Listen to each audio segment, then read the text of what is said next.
The vintage Chateau Margaux didn't just stain the white silk of her maternity dress. It stained the soul of the Sterling family forever.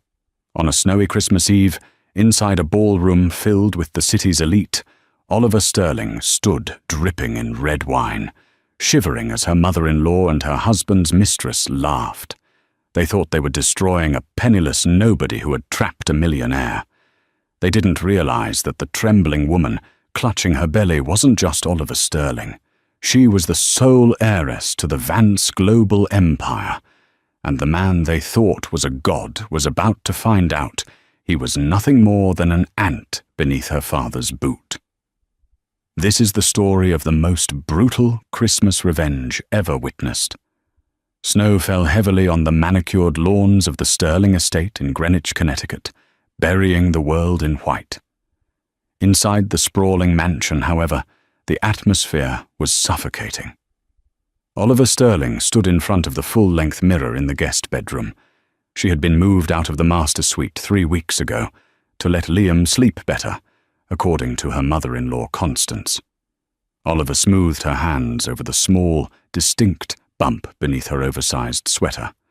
4 months. She was 4 months pregnant, a miracle she had been waiting to announce tonight at the Sterling Architecture annual Christmas gala. But looking at her reflection, Oliver didn't see the glowing wife of a tech real estate tycoon. She saw a ghost. Her blonde hair was pulled back in a severe bun, a style Constance insisted upon, and her eyes were rimmed with exhaustion. "Oliver, are you still staring at yourself?" The voice cut through the heavy oak door like a serrated knife. Constance Sterling didn't knock. She never knocked. She barged in, dressed in a silk kimono that cost more than most people's cars, clutching a glass of morning champagne. "I was just getting ready, Constance," Oliver whispered, turning around. Constance sneered, her eyes scanning Oliver's figure with disdain. "Liam is downstairs dealing with the caterers because someone," she glared at Oliver, "forgot to confirm the caviar shipment from the supplier in New York. Honestly, Oliver, what do you bring to this marriage besides incompetence?" Oliver bit her lip. She hadn't forgotten. Constance had cancelled the order herself using Oliver's email, but arguing was futile. "I'm sorry. I'll fix it. Don't bother. Isabella already handled it. She knows how to run a household, unlike some orphanage cases." The insult landed exactly where Constance intended. Oliver had no family she spoke of. When she met Liam Sterling 2 years ago, she was working as a junior archivist in a library. Liam, the rising star of the architectural world, had been charmed by her simplicity, her grace, and the fact that she didn't care about his money. They eloped within 6 months, but the honeymoon phase shattered at the moment Constance moved in. To Constance, Oliver was a gold digger, a nobody, a parasite attached to the Sterling legacy. "Wear the grey dress tonight," Constance commanded, turning to leave. "The long-sleeved one. It hides the weight you've gained. We don't want the investors thinking Liam's wife has let herself go." Oliver instinctively covered her stomach. "Constance, I'm not fat. I don't care what you are," Constance snapped, slamming the door. Oliver sank onto the bed, her hand trembling. "Tell him," her mind screamed. "Tell Liam tonight." Liam Sterling was not a bad man, or at least he hadn't been. But he was weak. He was a man who had spent his life seeking his mother's approval. Lately, with the pressure of the Sterling Group's IPO looming, he had grown distant. He spent late nights at the office, and when he wasn't at the office, he was at business dinners with Isabella Thorne. Isabella, the daughter of Senator Thorne, blonde, vicious, and wealthy. She was the woman Constance had always intended for Liam. For the past month, Isabella had been a permanent fixture in their lives, acting as a consultant for the gala. Oliver reached under her mattress and pulled out a velvet box. Inside lay a positive pregnancy test and a small ultrasound photo. She also pulled out a phone, a cheap burner phone she kept hidden. There was one unread message. "Daddy, the jet is in Titterboro. Just say the word, Elle. You don't have to endure this. Come home." Oliver stared at the screen. Her father, Cain Vance. To the world he was a myth, the reclusive industrialist who owned half the shipping lines in the Atlantic and had a net worth that made the Sterlings look like they were on welfare. To Oliver, he was just Dad. She had left his world of bodyguards and armored cars because she wanted to be loved for who she was, not the Vance billions. She typed back, "Not yet. I have to tell Liam about the baby tonight. If he chooses us, I stay. If he doesn't, come get me." She put the phone away and stood up. Tonight was the test, not just for her marriage, but for Liam's soul. She wouldn't wear the grey dress. She went to the back of the closet and pulled out a garment bag she had bought with her own savings from her library days. Inside was a gown of pure white silk, elegant and flowing, designed to accentuate the baby bump, not hide it. "Tonight," she whispered to the empty room. "Tonight, we find out the truth." The grand ballroom of the Plaza Hotel was a sea of black tuxedos and glittering designer gowns. The air smelled of expensive perfume, pine needles, and ambition. A 20-foot Christmas tree dominated the center of the room, dripping in Swarovski crystals. Oliver arrived alone. Liam had gone ahead to greet the VIPs with his mother. When the valet opened the door of the town car, the flashbulbs blinded her for a moment, but nobody shouted her name. To the press, she was just the invisible Mrs. Sterling.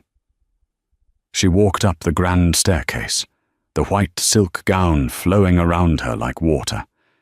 She looked ethereal, a stark contrast to the heavy velvets and sequins around her. Her hand rested gently on her stomach. As she entered the ballroom, the noise didn't stop, but heads turned. She looked beautiful, radiant even, but the whispers followed.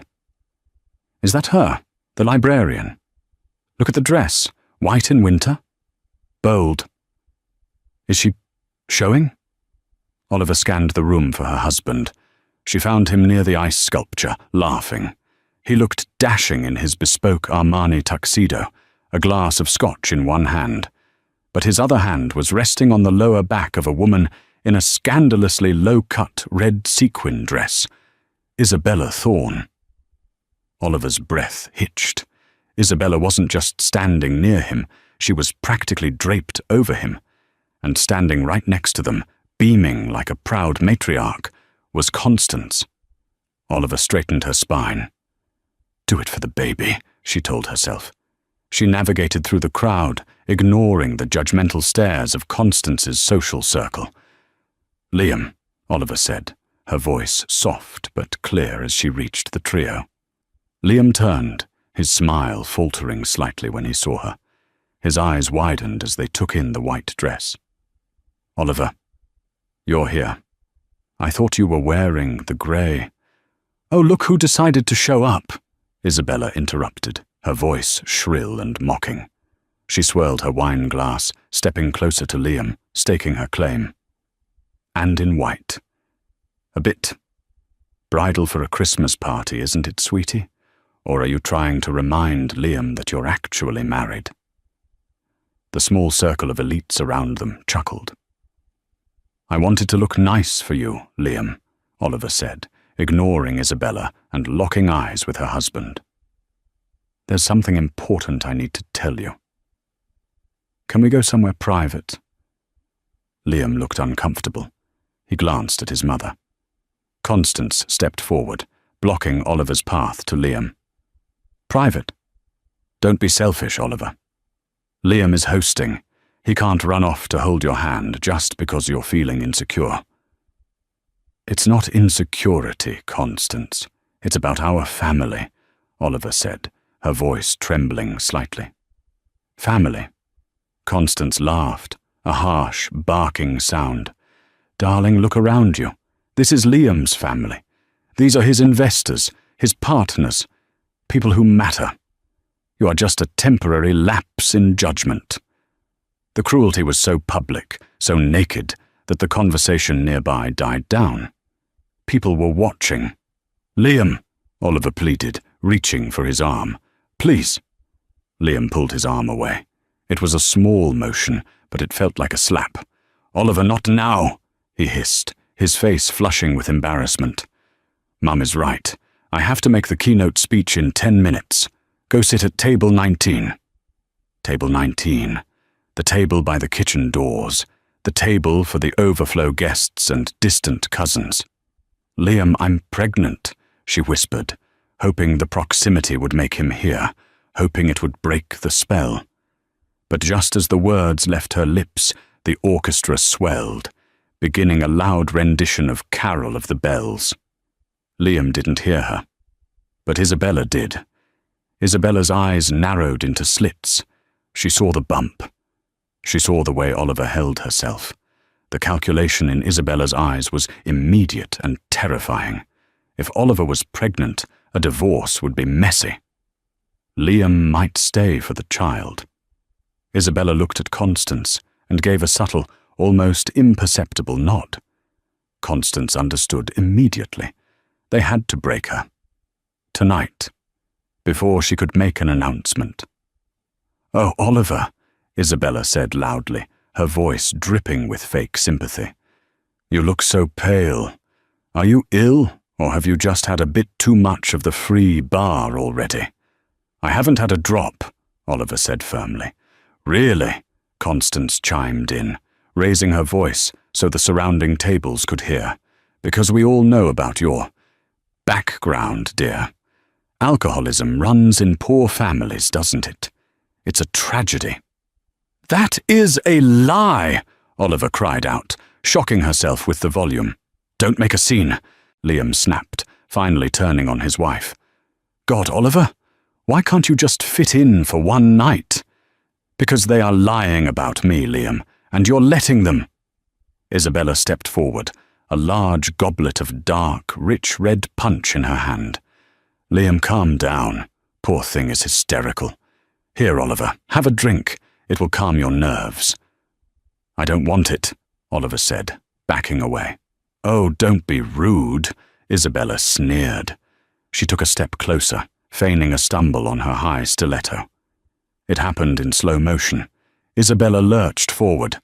The goblet in her hand didn't just spill. She thrust it forward with force. Splash!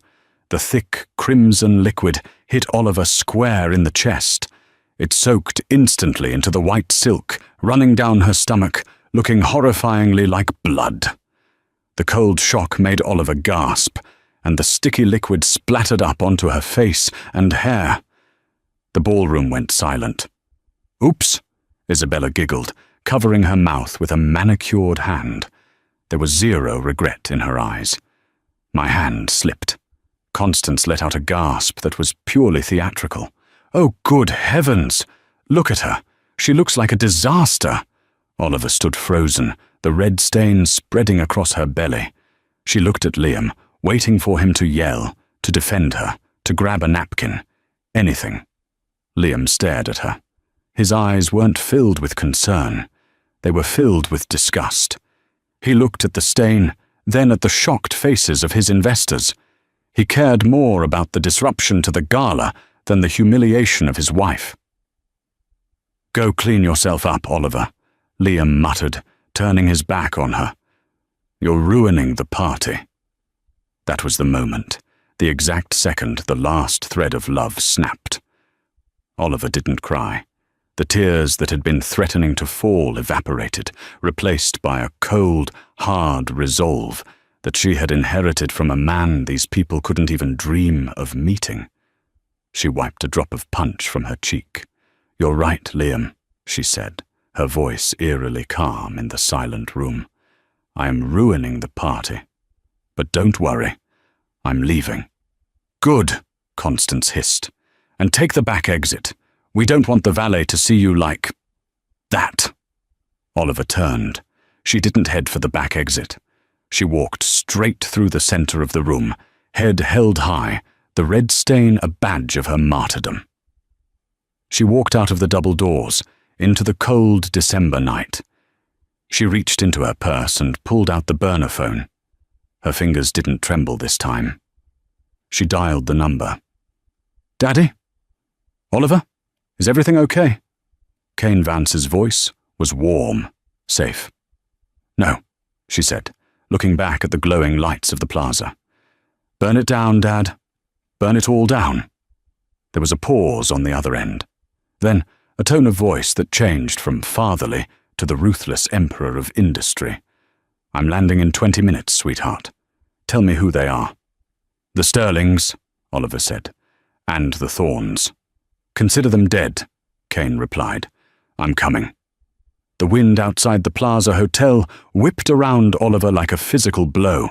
The temperature had dropped significantly, and the snow was coming down in thick, blinding sheets. Oliver stumbled down the steps, the white silk dress clinging to her legs, wet and heavy with the sugary punch and melted snow. She was freezing, but the adrenaline coursing through her veins kept her moving. She had to get away from the laughter, the clinking glasses, and the man who had just watched his wife be humiliated and done nothing. She made it to the sidewalk, her teeth chattering violently. Passers-by in thick coats hurried past, averting their eyes from the woman in the stained summer gown who looked like a tragic figure from a horror movie. "Taxi!" she croaked, raising a hand. But the yellow cab sped by, full of holiday shoppers and tourists. A sharp cramp ripped through her lower abdomen. Oliver gasped, doubling over, clutching the stone balustrade of a planter. "No," she prayed, panic flooding her chest. "Not the baby. Please, God, take anything but not the baby." The pain came again, sharper this time. Her vision blurred. The bright lights of Fifth Avenue smeared into streaks of gold and red. She sank to her knees on the icy pavement. The cold was seeping into her bones, numbing her fingers and toes. "Mom, are you all right?" A doorman from the hotel hesitated near the entrance, looking concerned but unwilling to step out into the blizzard for someone who looked like a vagrant. "Help!" Oliver whispered, but the wind snatched the word away. She felt herself slipping away, the darkness at the edges of her vision closing in. She curled into a ball on the sidewalk, trying to shield her stomach from the biting cold. She thought of Liam. Not the man back in the ballroom, but the man she had met in the library 2 years ago. The one who had brought her coffee and listened to her talk about rare books. Where did he go? She wondered, as her eyes fluttered shut.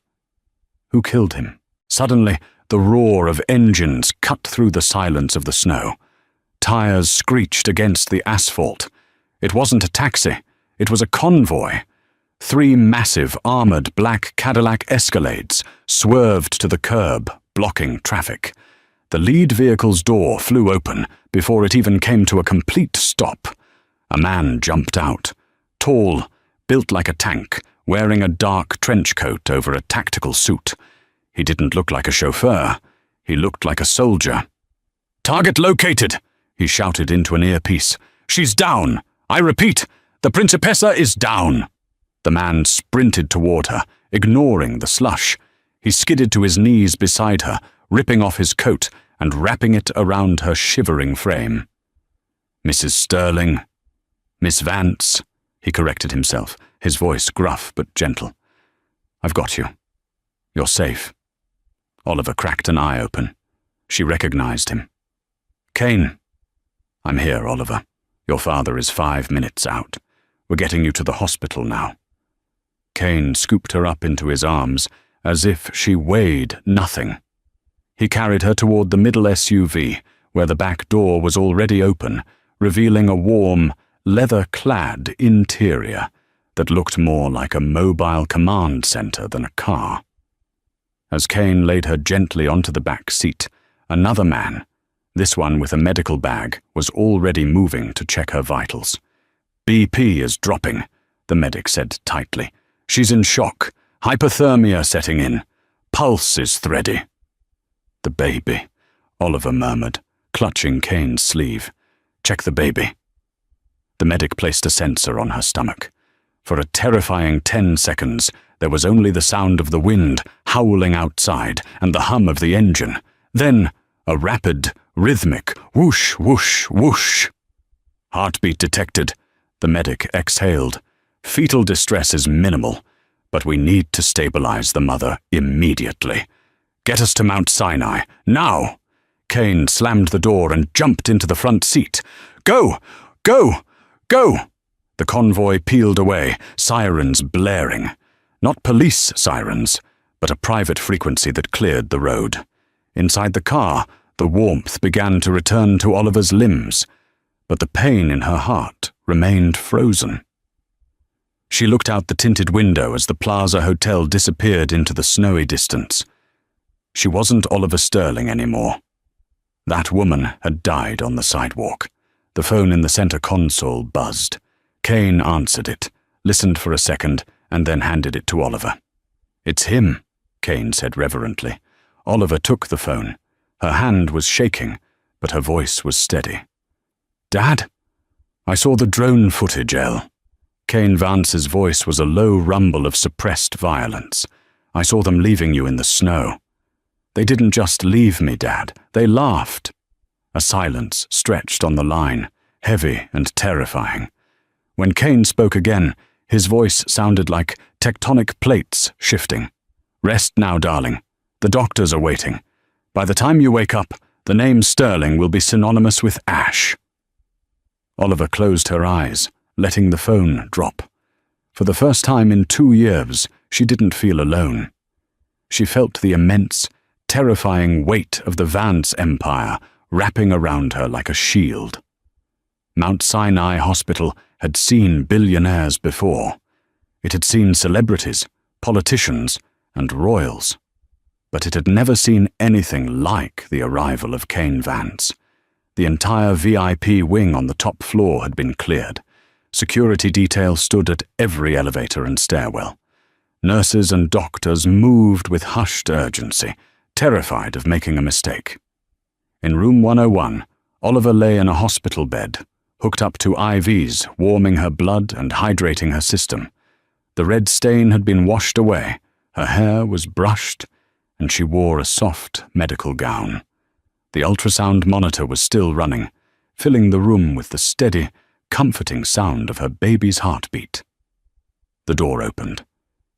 Kane Vance walked in. He was a man who sucked the oxygen out of a room simply by entering it. At 60 years old, he was still an imposing figure, 6'3", with silver hair swept back from a face carved from granite. He wore a 3-piece suit that cost more than the Sterling mansion, but his eyes were red-rimmed. He stopped at the foot of the bed, looking at his daughter. The Iron Wolf of Wall Street, the man who had hostilely taken over 3 sovereign nations' debt systems, looked like he was about to cry. "El," he breathed. "Hi, Dad," Oliver whispered. He crossed the room in 2 strides and engulfed her in a hug, careful of the wires. He buried his face in her hair. "I'm sorry. I should have come sooner. I should have dragged you out of that house the moment I met that spineless boy." "I loved him, Dad," Oliver said, a tear finally escaping. I thought if I was just a good wife, if I supported him." Kane pulled back, his hands gripping her shoulders gently. "You were a perfect wife. He was an imperfect man. You cannot fill a cup that has a hole in the bottom, Oliver, no matter how much love you pour in." The door opened again, and the chief of obstetrics entered, looking nervous. "Mr. Vance," the doctor said, clutching a clipboard. "We've stabilized Oliver. The cramping was stress-induced. The hypothermia was mild and caught just in time. Both mother and baby are going to be fine." But what?" Kane's head snapped toward the doctor, his eyes narrowing. She needs absolute rest, no stress. Her cortisol levels are through the roof. If she undergoes another shock like tonight, she will lose the child. Kane nodded slowly. She won't be shocked. She will be the one doing the shocking. He waited for the doctor to leave, then turned back to Oliver. He pulled a chair up and sat down, his expression shifting from father to warlord. Kane told me what happened with the wine. Isabella Thorne, correct? Oliver nodded. And Constance. She called me an alcoholic in front of the entire board. They wanted to provoke a miscarriage, Dad. I saw it in Isabella's eyes. She pushed me. Kane's jaw tightened so hard, a vein throbbed in his temple. He reached into his jacket pocket and pulled out a sleek black smartphone. He tapped the screen a few times and then turned it around to show Oliver. It was a live feed of the Sterling Gala. I have eyes inside, Kane said coldly. Look. On the small screen, Oliver saw the ballroom she had just fled. But the mood hadn't dampened. In fact, it looked more festive. The band was playing jazz. Waiters were clearing the main table, and there, standing on the stage with a microphone, was Liam. Beside him stood Constance, looking victorious, and clinging to his arm, wearing that red sequin dress, was Isabella. Oliver turned the volume up. And so, Liam was saying, his voice smooth and charming, while we had a small domestic disturbance earlier, I want to assure you all that the Sterling Group is stronger than ever. In fact, I am thrilled to announce that with the help of Thorne Consulting, we have secured the preliminary bid for the new Manhattan Skyline project. Applause erupted in the ballroom. Isabella beamed, waving to the crowd like she was already the first lady of the company. Additionally, Liam continued, laughing slightly, my mother, Constance, would like to apologize for the interruption. We try to help those less fortunate, but sometimes mental instability is hard to manage. We wish Oliver the best in her recovery facility. Oliver gasped. He's telling them I'm in a psych ward? He's rewriting the narrative, Kane said. He's painting you as the crazy, charity case wife, so that when he files for divorce next week, and he will, he can claim full custody of any assets and keep his reputation clean. Oliver stared at the screen. The man she loved was erasing her existence to protect his stock price. He doesn't know about the baby, Oliver said. Not really, he didn't hear me. Good, Kane said. That is our ace. Kane stood up and walked to the window, looking out at the New York skyline. They need the Manhattan Skyline project to stay afloat, don't they? That's why he's in bed with the Thornes. The senator pulls strings for the permits, Liam gets the contract, and the IPO launches next month. Yes, Oliver said. They are leveraged to the hilt. If the IPO fails, they lose everything. The house, the firm, everything. Kane turned back to her, a cruel, predatory smile curling his lips. Oliver, do you remember what I gave you for your 18th birthday? Oliver frowned. You gave me a portfolio, a holding company. Vance Global Ventures, Kane nodded. I put it in your name. You wanted to be independent, so you never touched it. You went to work in that library. But that fund has been sitting there, growing, compounding. He walked back to the bed. Technically, my dear, you are the majority shareholder of the bank that holds the mortgage on the Sterling estate. And as of 10 minutes ago, I had my brokers purchase 51% of the outstanding debt of Sterling Architecture. Oliver's eyes widened. Dad, what are you saying?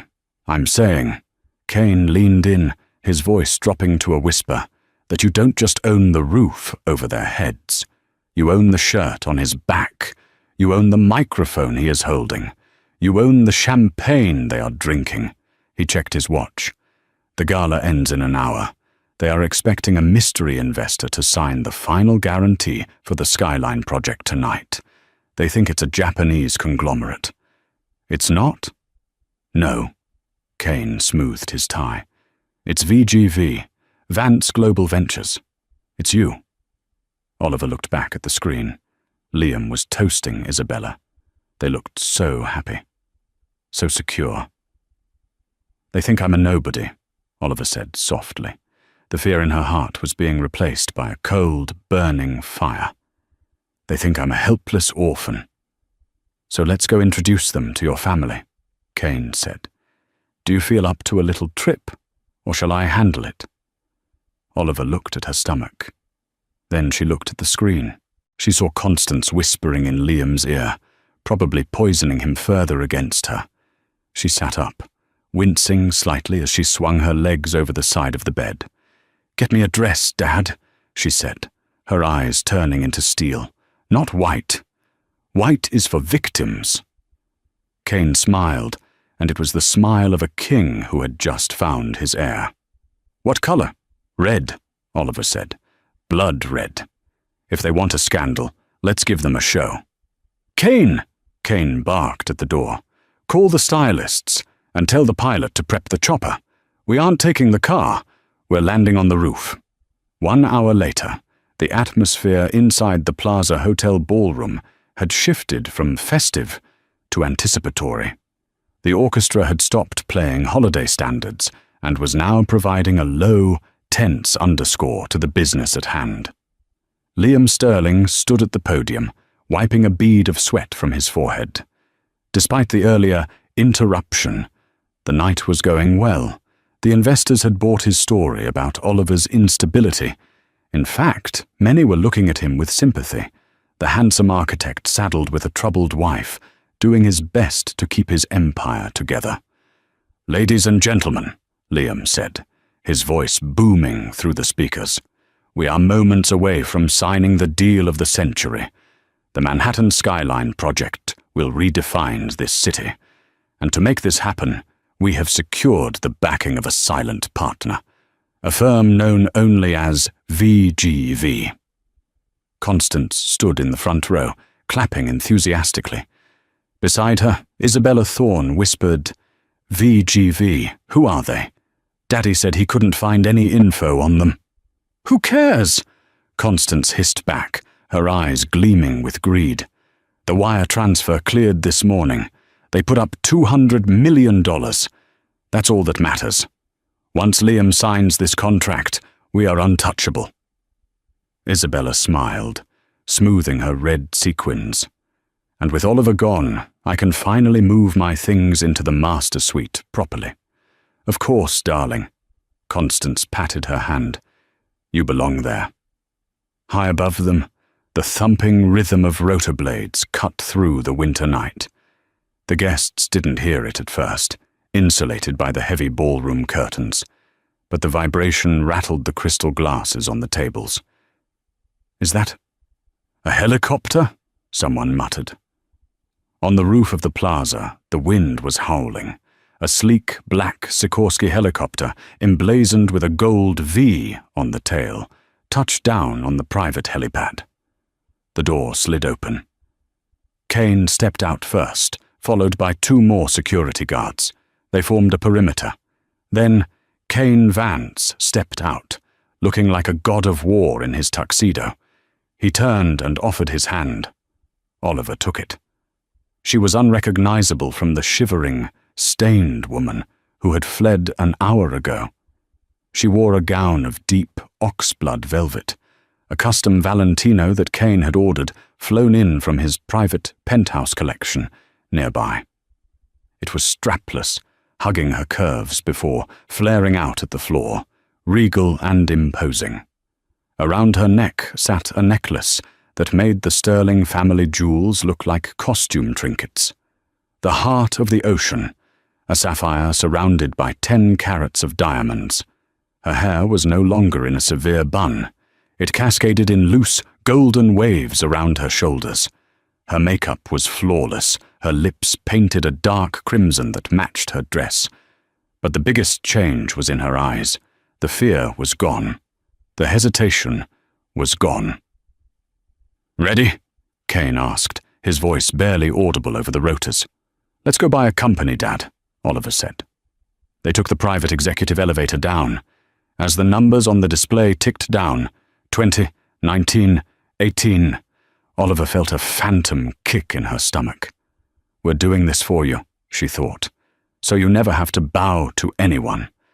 The elevator doors opened onto the ballroom level. 2 security guards at the ballroom entrance moved to stop them. "Private event," one guard said, stepping forward. "Invitations only." Kane didn't even slow down. He simply held up a platinum badge. "We aren't guests. We're the owners." The guards, confused by the sheer authority radiating from the group, stepped aside. Inside the ballroom, Liam was holding a gold pen. The contract lay open on the podium. "And now," Liam smiled, "I'd like to invite the representative of VGV to the stage to countersign."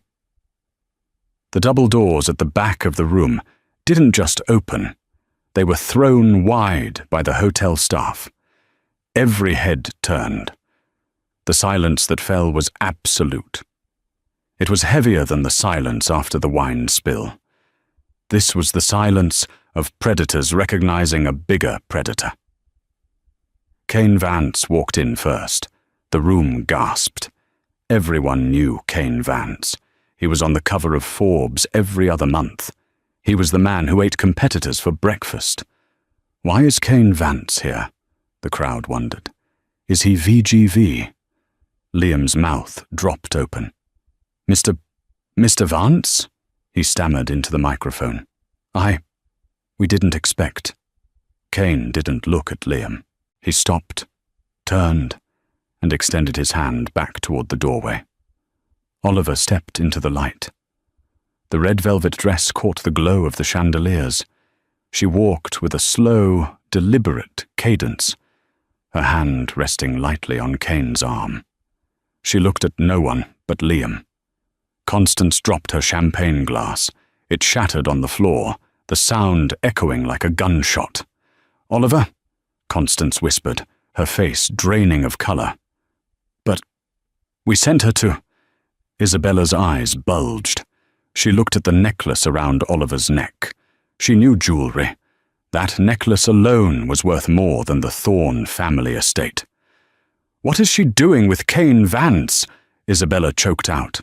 Oliver and her father walked straight down the center aisle. The crowd parted like the Red Sea.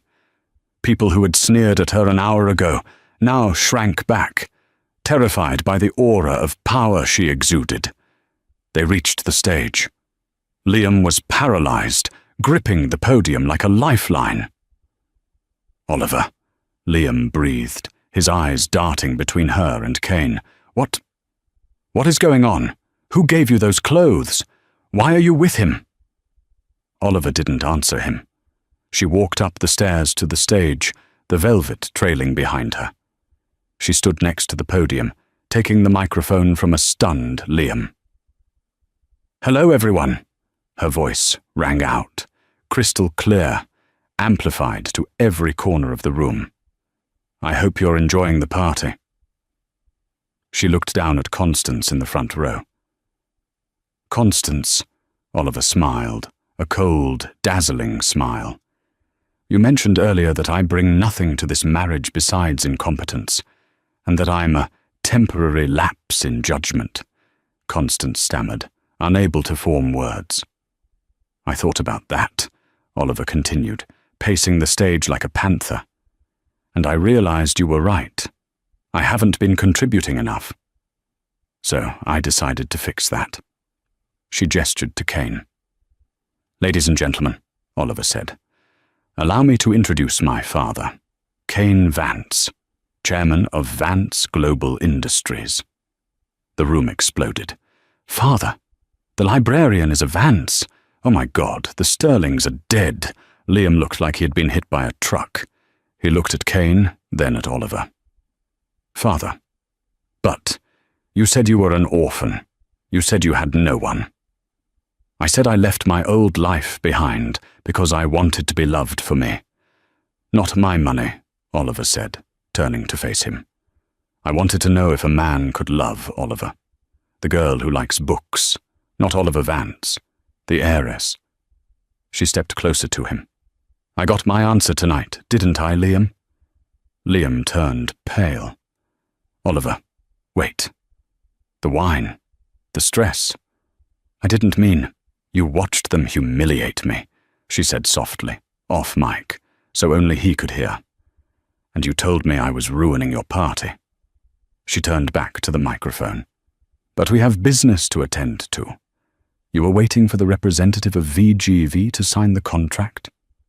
Oliver picked up the contract from the podium. She glanced at it, then looked at the crowd. VGV stands for Oliver Vance Global Ventures. It's my personal trust fund. She ripped the contract in half. Rip. The sound was deafening in the silent room. I am the mystery investor, Oliver declared, and I'm pulling the deal. You can't do that! Isabella Thorne rushed the stage, her face twisted in panic. We have a verbal agreement. The money was transferred. And it can be recalled. Kane Vance spoke for the first time. His voice was a deep baritone that commanded instant obedience. He stepped up beside his daughter. There is a clause in the preliminary agreement. Conduct unbecoming of a partner. I'd say assaulting the CEO, my daughter, with a glass of punch qualifies. That was an accident, Isabella shrieked. Was it? Oliver asked coolly. We have the security footage, and the drone footage. Liam grabbed Oliver's arm. Oliver, please, you don't understand. If you pull the funding, the IPO collapses. We will be bankrupt. Everything is leveraged. Oliver looked down at his hand on her arm, the same hand that had pushed her away earlier. Let go of me, she said calmly. Kane stepped forward from the shadows of the stage, his hand moving to his jacket. Liam snatched his hand back, as if burned. Bankrupt, Oliver mused, tapping her chin. Yes, I suppose you will be. But it gets worse, Liam. She signaled to Kane, who handed her a thick blue folder. You see, in anticipation of this deal, your mother made some very risky financial moves last week. She used the Sterling estate, this mansion, the grounds, everything, as collateral for a bridge loan to keep the company afloat until the VGV money hit. Constance, shaking in the front row, let out a whimper. Who do you think bought that debt, Constance? Oliver asked. Constance's knees gave way. She collapsed into a chair, clutching her chest. VGV owns the loan, Oliver said, and since you are now in default due to the cancellation of the Skyline project, I'm calling the loan in, immediately. You can't, Liam shouted, sweat pouring down his face. This is our home. It's been in the Sterling family for 4 generations. And tonight, the legacy ends, Oliver said. You have until midnight to vacate the premises, all of you. Midnight, Isabella screamed. It's Christmas Eve. Where are we supposed to go? The plaza has rooms, Oliver shrugged, though I doubt you can afford them anymore. Maybe try the motel out on the highway. I hear they have vacancies. The crowd was mesmerized. This wasn't just a breakup. It was a public execution. Liam fell to his knees. He was crying now. Oliver, baby, please, I love you. I didn't know. If I had known who you were... That, Oliver interrupted, her voice cracking with sudden fury, is exactly the problem, Liam. You would have treated me like a queen if you knew I was a Vance. But because you thought I was a nobody, you treated me like trash. That is who you are. She placed a hand on her stomach. And that is why you will never, ever see this child. Liam froze. Child? You really are pregnant? Yes, Oliver said. A boy, the heir to the Vance Empire, and he will grow up knowing his father is dead. I'm not dead, Liam pleaded, reaching for her dress. Kane Vance stepped in. He placed a heavy, polished boot between Liam and Oliver. "To us you are," Kane said. He turned to the crowd, addressing the room full of bankers and lawyers. "Anyone who does business with Sterling Architecture from this moment forward is an enemy of the Vance family. Anyone who hires Liam Sterling or offers him a line of credit will be blacklisted by every bank in New York." He scanned the room. "Do I make myself clear?" A murmur of, "Yes, Mr. Vance," rippled through the terrified crowd. People were already pulling out their phones, cancelling meetings with Liam, deleting his number. In seconds, Liam Sterling became a pariah. "Now," Oliver said, looking around the ballroom, "I believe this is my party now. Security?" 4 guards stepped forward. "Please escort Mr. Sterling, Mrs. Sterling, and Miss Thorne off the property. They are trespassing." "No, no!" Constance wailed as 2 guards hoisted her up by her armpits. "Oliver, I'm sorry. I was just stressed. I love you. You're the daughter I never had." "Get her out of my sight," Oliver said coldly. Isabella tried to run, but Kane blocked her path. "Don't touch me," she spat. "My father is a senator." "Your father," Kane said calmly, "is currently being investigated by the FBI for embezzlement. I sent the tip an hour ago. I doubt he can help you." Isabella's face went slack. She allowed herself to be dragged away, sobbing. Liam didn't fight. He just knelt on the stage, watching the woman in the red dress, the woman he had thrown away. He realized, with a crushing weight, that he had held a diamond in his hands and traded it for a rhinestone. "Oliver," he whispered one last time as the guards pulled him up. She didn't look back. As the door slammed shut behind the trio, silence lingered for a moment. Then Kane Vance turned to the orchestra conductor. "Play something cheerful," he commanded. "It's Christmas."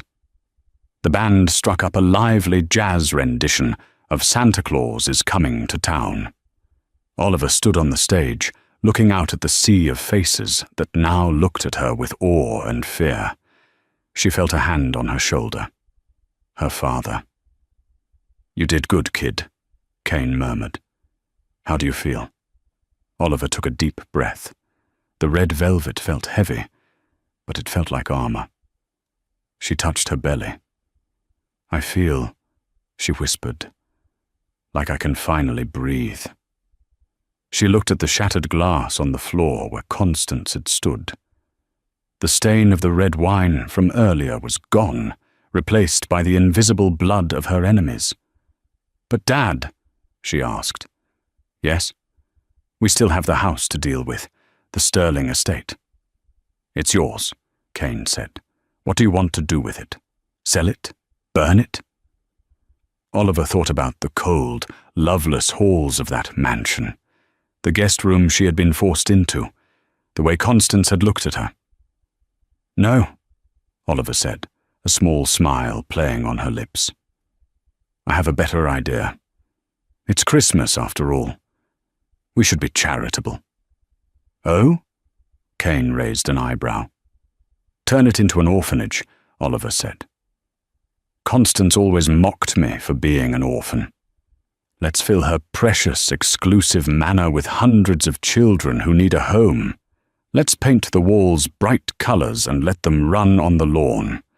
Kane laughed, a booming sound that made the guests smile nervously.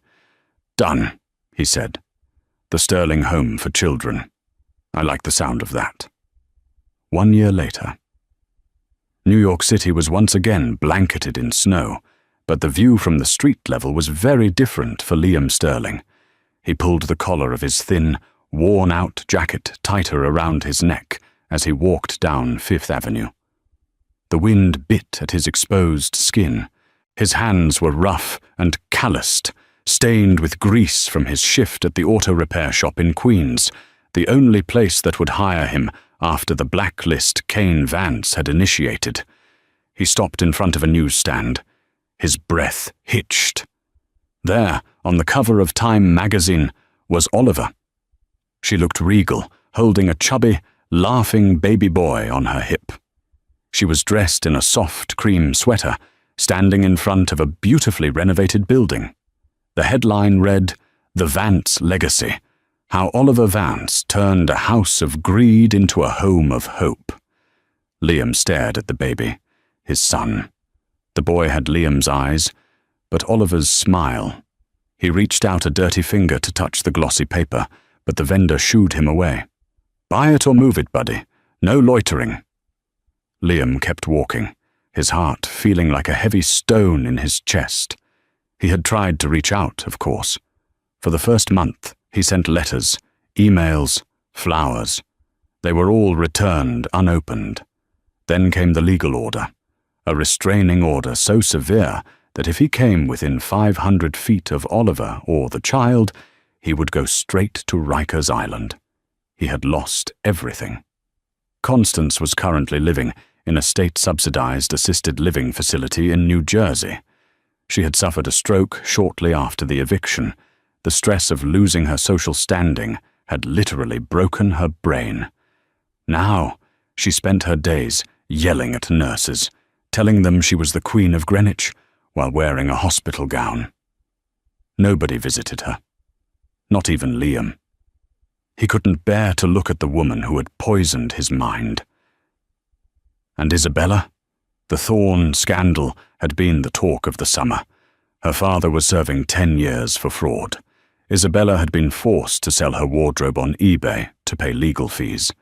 Last Liam heard, she was working as a hostess at a dive bar in the Bronx, trying to find a new rich man to leech off of. But word travels fast in New York. She was toxic. Liam found himself walking toward the train station, but his feet dragged him toward a familiar neighborhood. He knew he shouldn't. He knew it was torture. But he had to see. He took the train out to Greenwich. He walked the long, snowy road to the estate where he had grown up. The iron gates were open. The menacing private property signs were gone, replaced by a colorful, hand-painted wooden sign, "The Vance Sterling Home for Children." Laughter drifted over the high brick walls. Liam stood in the shadow of an oak tree, hiding. Through the bars of the fence, he saw the lawn. It was filled with children building snowmen, having snowball fights, running free. And there she was. Oliver sat on a bench near the front porch, wrapped in a cashmere coat. She was watching the children play. Sitting next to her was Cain Vance, looking like a proud grandfather. And toddling in the snow between them was the baby boy from the magazine. The boy fell into the snow, giggling. Oliver scooped him up, kissing his rosy cheeks. "Mama!" the boy squealed. "I got you, Leo," Oliver laughed. "Grandpa has you too." Leo, they named him Leo, not Liam. A sleek car pulled up the driveway. A man in a dark coat stepped out. He wasn't rich. He wasn't a tycoon. He looked like a doctor. He walked over to Oliver and kissed her cheek, then picked up Leo, who hugged him familiarly. Liam watched as his wife, his ex-wife, leaned into this new man with a look of peace he had never given her. A look of safety. Cain Vance looked up then. His eyes scanned the perimeter of the property, sharp as a hawk. For a second, his gaze seemed to lock onto the shadow of the oak tree where Liam stood shivering. Cain didn't look angry. He just looked dismissive. He turned back to his daughter and grandson, dismissing Liam as nothing more than part of the landscape, as irrelevant as the dead leaves on the ground. Tears froze on Liam's cheeks. He realized then that the poverty wasn't the punishment. The work boots and the cold apartment weren't the punishment. This was the punishment. Seeing the life he could have had, the son he could have raised, and the woman he could have loved, all happy, thriving, and warm, without him. He had chosen a stone over a diamond, and now he would carry that weight for the rest of his life. Liam turned away from the warmth of the house and began the long, cold walk back to the train station, back to the life he deserved. Inside the gates, Oliver adjusted Leo's hat. "Did you hear something?" the doctor asked her. Oliver looked toward the gate. The snow was falling harder now, covering the footprints of the man who had just left. "No," Oliver smiled, turning back to her family. "Just the wind. Let's go inside. It's Christmas." And that, my friends, is why you never judge a book by its cover, or a wife by her background. Liam Sterling learned the hard way that when you trade loyalty for status, you end up with neither. Oliver didn't just survive. She thrived, turning her pain into a sanctuary for others, proving that the best revenge isn't hatred, it's absolute, undeniable happiness. What do you think? Did the Sterlings get what they deserved, or was the punishment too harsh? And would you have forgiven Liam if he came crawling back? Let me know your thoughts in the comments below. If you enjoyed this story of justice served cold, please hit that like button. It really helps the channel. And don't forget to subscribe and ring the notification bell so you never miss a new story. Until next time, stay safe and be kind.